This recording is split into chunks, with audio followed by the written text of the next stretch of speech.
Radio Fribourg, la Minute Verte. Minute Verte consacrée une fois chaque mois à Fribourg Solidaire. L'occasion de retrouver en premier lieu Cécile Eto pour l'actualité de Fribourg Solidaire. Ensuite, on vous parlera de l'association Goboka et d'un projet soutenu bien sûr par Fribourg Solidaire. Bonjour Cécile. Bonjour Amaël. La vie est belle? La vie est belle. C'est bien. Dans nos beaux studios. Dans nos beaux studios avec du mauvais temps à l'extérieur. Pour l'actualité de Fribourg Solidaire, alors Cécile, il y a prochainement la conférence annuelle de la DDC qui va se tenir. Le 21 juin, le jour de la fête de la musique. Et si j'en parle aujourd'hui, c'est qu'il y a 2-3 mois, j'étais venue parler du prix Suisse Jeunesse et Futur que la DDC lancé et le SECO, c'est les deux. Et là, je voulais vous donner quelques nouvelles quand même de ce prix qui va être remis lors de cet après-midi à la conférence annuelle à Forum Fribourg. Donc, il y a eu un peu plus de 90 projets qui ont été déposés, ce qui est beaucoup pour une première fois. Vraiment, les personnes avec qui j'ai discuté sont très contentes. Il y a des Fribourgeois et Fribourgeoises qui ont déposé des projets. 3, c'est ça? 3, c'est ça. Alors, c'est vrai, sur 90, c'est pas beaucoup, mais quand même. Il y en a quand même beaucoup plus de Suisse alémanique. Il y en a 26 en Suisse romande qui ont été déposés et dans des thèmes vraiment très divers. C'est très intéressant à voir. Il y a dans l'agriculture, en lien avec le réchauffement climatique, mais aussi le recyclage, par exemple, la production de plastique, plastique non, mais biologique justement, avec du champignon. Dans les nouvelles technologies aussi, les applications informatiques, on voit que les jeunes sont très créatifs. C'est très encourageant aussi parce que ça montre vraiment, on le voit aussi avec les manifestations d'étudiants, etc., que c'est réveillé.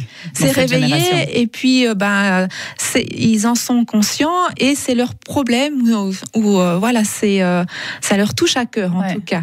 C'est bien de voir la jeunesse comme ça. C'est génial. Alors ils avaient combien de temps pour réaliser leur projet? Alors les projets pour proposer leur projet. Voilà, le premier délai c'était fin avril et puis ça a été prolongé d'un mois parce qu'il y avait peu de projets. Il fallait aussi faire connaître ce prix. Mais il y a eu plus de 70 projets qui ont été déposés dans le mois qui a suivi la fin officielle, dans la prolongation. Et donc les prix seront remis le 21 l'après-midi lors de la conférence annuelle, mais le matin, il y aura tout un atelier d'échange d'expériences qui sera fait avec les jeunes qui ont déposé des projets et des professionnels de la coopération-développement qui viennent à la fois de la DDC, du SECO, des ONG, probablement Fribourg Solidaire ou un représentant de Fribourg Solidaire. Et d'ailleurs, dans le jury des jeunes, il y a une représentante, dans le jury plutôt, qui a sélectionner les projets qui vont être primés. Il y a une personne de Bruck-le-Pont, parce que Fribourg Solidaire, c'est ça aussi, c'est mettre en réseau les différents acteurs. Et les différentes générations. C'est génial. Et alors, l'avenir, c'est que ces projets qui ont été sélectionnés vont être soutenus pour être réalisés ? Alors, ceux qui vont être primés, le premier prix, je crois, c'est 10 000 francs. Après, d'autres projets qui vont pas être primés, mais qui ont un potentiel pourront être soutenus ou conseillés. Et puis, vous pouvez aller voir tous ces projets. L'après-midi, ils seront tous exposés à Forum Fribourg. Très bien. Donc on doit attendre le 21 juin pour découvrir. Oui, là. Mais c'est bien, un peu de patience en tout cas. Merci pour les nouvelles Cécile. De rien. Et puis on va passer à nos invités du jour. Concessa Denervaux qui est présidente de l'association Goboka. On va parler du Rwanda. Bonjour à vous Concessa. Bonjour. À vos côtés, il y a le caissier de l'association, c'est pas rien. Pierre Millet, bonjour. Bonjour. Bonjour à vous deux. Alors, peut-être encore juste un mot Cécile, puisque c'est un projet de cette association Goboka qui vient tout juste d'être accepté par votre commission technique à Fribourg Solidaire. Voilà, la commission s'est réunie en mai et a décidé de soutenir ce projet sur 3 ans. Donc un tout nouveau projet qui démarre vraiment, c'est même pas un projet qui a déjà démarré et où on le prend en cours de route, mais c'est un projet tout nouveau dans la boulangerie. Tout est à faire. Vous sentez déjà? On sent déjà le bon pain frais du matin, ça sent la pause. Et puis le financement sur ce projet va commencer donc en juillet cet été. Quand c'est ça, l'idée effectivement, c'est de former des jeunes au Rwanda en boulangerie-pâtisserie. C'est ça. L'association Goboka, donc, dont je représente, qui est basée au Paco, soutenir les études des jeunes au Rwanda pendant 15 ans. Et suite à ceci, il y a eu des diplômés dans différents domaines, mécanique sur auto, infirmière, esthétique, hôtellerie, tourisme et autres. Et nous nous sommes rendus compte qu'à la fin, il y a pas mal de jeunes qui se trouvent sans emploi. C'est ainsi que nous sommes partis dans l'idée de mettre un projet d'apprentissage en place afin de permettre à ceux qui n'ont pas les moyens pour financer les études, apprendre un métier. C'est ainsi que ce projet est né. Et quand on parle d'apprentissage, quand c'est ça, on va plus loin que simplement apprendre. Et déjà, c'est pas simple à faire du pain, oui. Mais à gérer aussi l'entreprise, à s'intéresser à la vente, à avoir les contacts, tout ça. Hein. Exactement. Il y aura des formateurs pour justement amener tous ces éléments dont on a besoin pour ne pas seulement fabriquer du pain, mais un pain de qualité, savoir acheter le matériel, avoir des matières premières de qualité qui ont de la valeur dans l'alimentation. Enfin, les jeunes, ils doivent comprendre qu'est-ce qu'il y a dans le blé, dans le sorgho, dans le millet, qu'est-ce qu'il y a comme matière qui va amener des éléments nutritifs au corps. Il y aura tout ça qui sera mis en place. Peut-être une toute petite parenthèse qu'on sait ça sur le contexte actuel au Rwanda, parce qu'il y a beaucoup de jeunes dans cette population. Exactement. Donc on a réalisé que suite au génocide de 1994, il y a eu un baby boom qui a pour conséquence que le 40% de la population représente les jeunes. Ouais. C'est qui cause un problème au niveau de la formation. Donc, cette croissance démographique amène un problème dans le système éducatif et sur le lieu du travail. Il y a une économie qui se développe de façon remarquable. Le pays progresse, mais ils ne peuvent pas répondre aux besoins de tous ces jeunes. D'où cette idée d'apprentissage en boulangerie pour ces jeunes qui arrivent sur le marché du travail. Alors, boulangerie, pourquoi ? Parce qu'il n'existe aucune école, en fait, au Rwanda où on apprend la boulangerie, et parce que, visiblement, on ne mange pas un pain fabuleux au Rwanda. Bon, c'est ça, exactement. Vous dites bien, il y a du pain, ça existe. Mais ce pain qui est sur le marché, il ne répond pas toujours au goût de tout le monde, parce que c'est un pain déjà préfabriqué, production industrielle, alors que les gens souhaitent manger du pain quand même artisanal qui a du goût. Ce qui est plus sain aussi quand même. Oui, c'est pour cela que nous mettons ça en place. Notre projet se met en place en se disant on amène en plus qui n'existait pas et plus de connaissances à beaucoup de monde. Alors, il y a la demande des Rwandais pour du bon pain, mais il y a aussi peut-être les touristes, les hôtels. Il y a les hôtels, il y a les magasins, les petits supermarchés. Il y a des Rwandais qui rentrent des pays européens développés, qui ont mangé un autre pain, qui seront aussi des clients potentiels. Il y a des églises, il y a des écoles, il y a des internats. Donc, on amènera quelque chose d'autre. Ouais. À notre goût, notre présentation. Donc il y a tout un réseau finalement qui est possible. Peut-être qu'on passe maintenant la parole à Pierre. Alors Pierre, pour nous expliquer, on est vraiment aux prémices de ce projet. Concrètement sur place, qu'est-ce qu'on va faire et comment ? Alors, pour l'instant, la première étape, elle a déjà été passée. On a acquis un local d'à peu près 40 mètres carrés. Dans la capitale, c'est un local qui est un petit peu en retrait, donc il n'est pas idéal comme point de vente, mais c'est un local qui sera destiné à la fabrication de ce pain.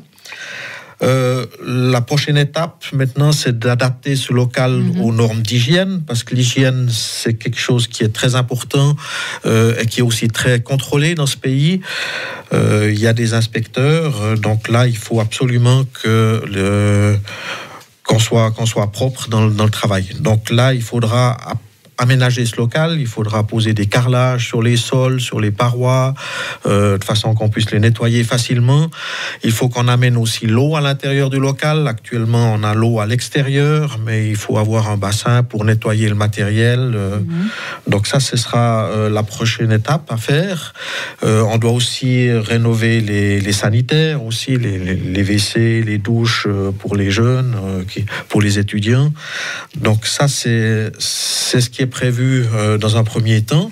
Ensuite, la prochaine étape, ce sera d'équiper ce local avec du matériel de boulangerie. Alors là, on est actuellement à la recherche de matériel. On a deux options, ou bien chercher du matériel d'occasion ici en Suisse, en Europe. C'est de bons boulangers là, non, à Fribourg. Faisons un appel. Voilà, donc le matériel, on est ouvert. Seulement après, il faudra le transporter, ce matériel, et ça, c'est très coûteux. Donc le transport. L'autre variante, c'est d'acheter du matériel sur place. Ça, c'est du matériel qui sera importé de Chine. Donc là, on connaît un petit peu moins la qualité, mais l'avantage, c'est que ça nous reviendrait peut-être moins cher que le transport depuis ici. Ici aussi, également, on cherche un four, c'est le gros de ce matériel, ça doit être un four à gaz, parce que un four, l'électricité, l'approvisionnement d'électricité n'est pas sûr là-bas. Et ici, chez nous, on trouve peu de fours à gaz. Tout est électrique. Donc là, vous avez encore des choix à faire de stratégie. De stratégie, dira-t-on. Voilà. Donc ça, on a jusqu'à fin septembre pour se décider. L'idée dans le projet, c'est qu'on équipe vraiment le local en novembre pour pouvoir commencer la production en décembre. D'accord. Ça concerne combien de jeunes, ce local? On va pas former combien de personnes à la fois quand c'est ça? Nous avons prévu au départ 10 jeunes par année. Et puis, si ça se développe, qu'on a vraiment les moyens, on peut élargir, parce que ce n'est pas le besoin qui manque. Il y a beaucoup de jeunes qui nous demandent qu'à être formés et avoir leur autonomie plus tard. Est-ce que dans un premier temps, alors, le pain va être vendu via des magasins, des boutiques déjà existantes ? On va le proposer d'abord dans ces supermarchés autour, parce que notre local est au milieu d'un grand quartier, très fréquenté justement, et dans les hôtels au départ, dans les institutions scolaires, parce qu'il y en a pas beaucoup, il y en a pas mal, pardon. Oui, et puis petit à petit, on va élargir plus loin, dans d'autres villages et dans d'autres petites villes. Et donc l'idée, c'est aussi à un moment donné d'avoir votre propre point de vente pour faire de la vente directe. Exactement, oui. Ça, c'est pour la deuxième année. Oui, 2020. Ouais, un pas à la fois. Oui. Un pain qui sera fait donc avec aussi des céréales locales, j'imagine. Exactement, c'est ça. Il y a pas mal de gens qui souffrent de diabète. Parce que c'est vrai, l'alimentation avec des farines blanches, des féculents, il y a pas mal de féculents dans notre pays, c'est très bon, mais souvent on se trouve avec les mêmes éléments qui contiennent du sucre. Donc, il y aura du pain complet aux céréales, au sorgho et au millet. Et ça, c'est quelque chose qui doit quand même atténuer et soulager les gens qui ont ce problème-là. Très bien. Ce qu'on n'a pas cité encore, c'est l'association qui est sur place, avec laquelle vous travaillez. Alors, elle s'appelle REBA. Oui. Elle sera donc soutenue par Goboka ici, qui récolte des fonds. Et nous avons déjà une équipe qui est formée. On a fait une assemblée générale l'année passée. Et les membres continuent maintenant de faire des recherches justement pour tout ce dont nous avons besoin sur place. Et nous maintenons une communication suivie. Très bien. Qu'est-ce qu'on peut vous souhaiter alors? Un bon démarrage dans ce magnifique projet au Rwanda, avec cette association Goboka. Vous vouliez rajouter quelque chose, Pierre, ou quand c'est ça? Moi, j'aimerais juste rajouter quelque chose, c'est que ils vont fabriquer du pain, mais à terme, le but quand même aussi, c'est que ça s'autofinance. Oui. Donc la vente du pain, je crois qu'on ne l'a pas dit. Non, on l'a pas dit. Et puis c'est important aussi dans un projet comme ça, c'est pas de monter une structure qui va après dépendre tout le temps de nous ici en Suisse, mais ils ont un formateur, un boulanger suisse ou ancien boulanger suisse, qui est sur place et puis qui va lui aussi former des formateurs quand il va se retirer. Et vous voyez, Cécile, on le dit plus parce que nous, on le sait qu'à Fribourg Solidaire, on veut que sur place, ensuite, ça tourne et qu'on n'ait plus besoin de nous. Et vous faites très, très bien de l'avoir rajouté. Cécile Eto pour Fribourg Solidaire. Et puis avec nous, Concessa Denervaux et puis Pierre Millet de l'association Goboka. Merci à vous. Merci.